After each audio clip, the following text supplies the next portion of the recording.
अरे देवा, ही तर डोकेदुखीची गोळी आहे. उद्या एक्सपायर होईल, लास्ट तारीख आहे. आता मोठं नुकसान होईल. काय करू आता या गोळीचं? काय करू आयडिया. अगं सुनबाई, किती बसलेली आहेस तू? अगं उन्हाचे दिवस आहे, जरा पापड लोणचे बनव, वेपर्स बनव. जो बघा त्या मोबाईल मध्येच आहेस. घरातली जरा कामं करत जा.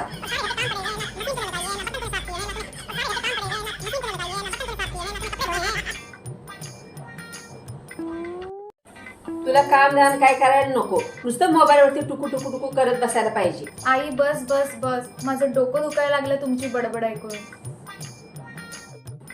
अगं काय सांगते, डोकं दुखते? थांबा, मी एकच मिनिटात आहे.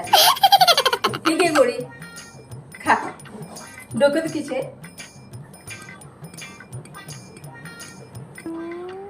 आई, जर तुम्ही माझ्याशी एवढा वाद घातला नसता ना, तर एवढी डोकेदुखीची गोळी खायची वेळच आली नसती. अगं त्या गोळीसाठी तर मी बडबड करून तुझं डोकं दुखवलं.